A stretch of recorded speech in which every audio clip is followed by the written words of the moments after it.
पर्वत है जिनको अर्धचंद्राकार की पहाड़ियां भी कहते हैं। ये है बूंदी जिले में, ठीक है, ये बूंदी जिले के अंदर है। 96 किमी ये लंबा है, और 96 किमी लंबा होने के साथ इसके अंदर कुछ ऐसी पहाड़ियां हैं जो आपको याद रखनी जरूरी है। इसके अंदर एक पहाड़ी है जिनको हम सतूर की पहाड़ी बोलते हैं, और वो 353 किमी, हाँ 353 किमी है। सतूर की पहाड़ी बोल सकते हैं या फिर पर्वत बोल सकते हैं।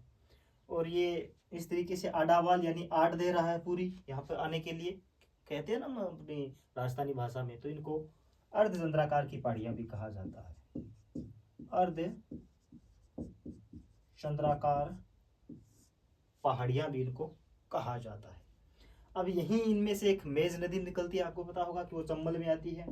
यहाँ से मान ली मेज नदी आती है।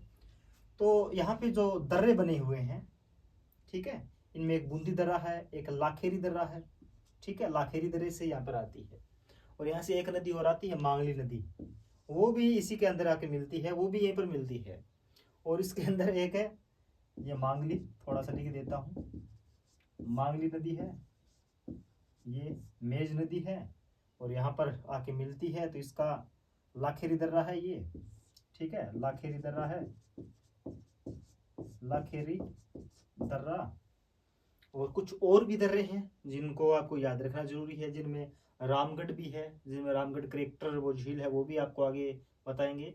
और एक है जेतवास का दर्रा। तो ये 4 दर्रे हैं, ये आपको याद रखने की आवश्यकता है। आगे अगर हम बात कर लेते हैं तो ये चीजें आपको समझ में आ गई, और चीजों को मिटाना नहीं है, ये चीजें यहीं पर रहेंगी, ठीक है। अब आता है मुकुंदरा की पहाड़ियां, कि जी मुकुंदरा की पहाड़ियां कहाँ पर है। तो ये कोटा है, ये झालावाड़ है, ये मुकुंदरा की पहाड़ियां है। ये थोड़ा सा मिटा देता हूँ, ये मुकुंदरा की पहाड़ियां है जी। और ऐसे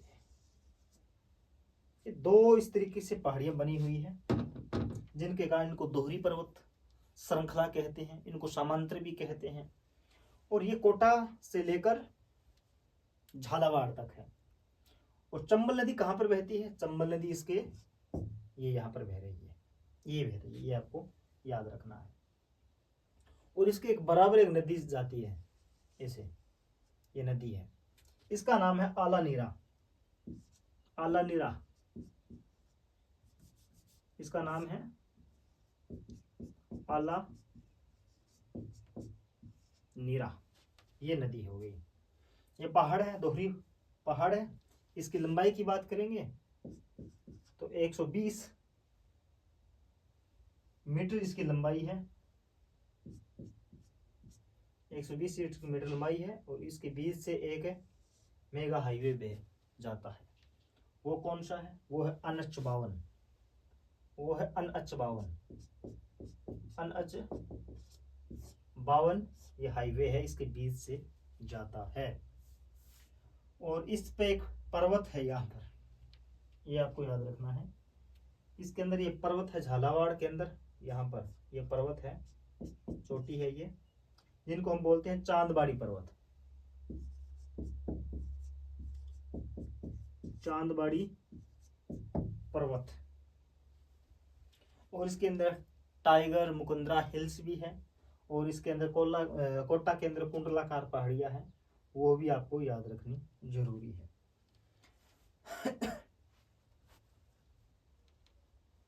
तो ये तो चीजें हो गई। तो अभी इसको बोलते हैं कि डंगधर और गंगधर क्या है। जो राजस्थान से MP के बीच में प्राकृतिक सीमा ये बनाता है, ये आपको बता दें कि डंगधर और गंगधर।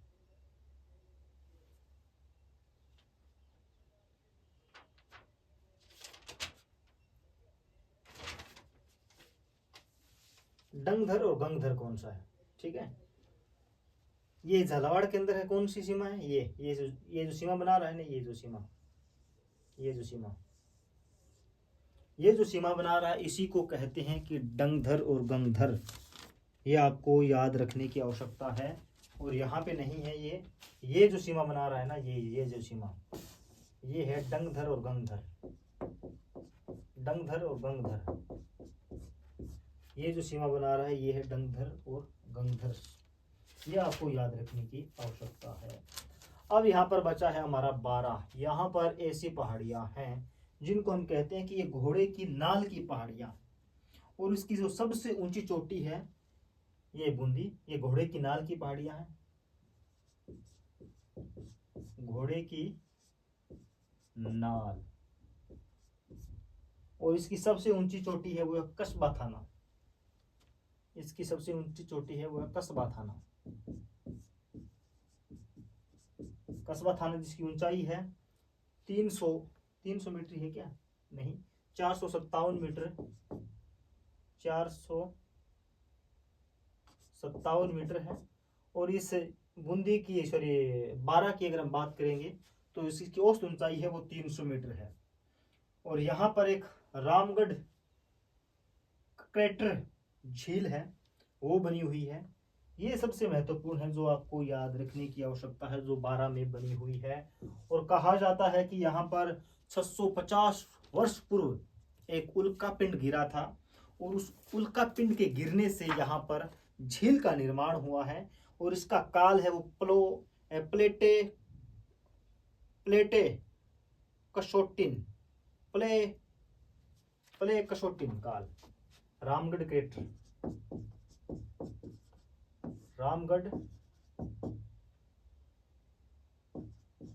क्रेटर झील, ठीक है, 600 करोड़ साल पुरानी है। ये कुछ चीजें हैं जो आपको याद रखने की आवश्यकता है। अब है मालवा का पठार। इसके अलावा जो भी बसता है, इसके अलावा जो भी जगह बसती हैं उसको बोलते हैं मालवा का पठार, जो कोटा, बूंदी और झालावाड़ में स्थित है। काली मिट्टी सबसे महत्वपूर्ण है। ये जो चीजें हैं मैंने आपको मैप के जरिए समझाने की कोशिश की है। तो मैप के जरिए आप समझेंगे तो मुझे लगता है कि थोड़ी सी चीजें हैं वो बढ़िया आप समझ पाएंगे।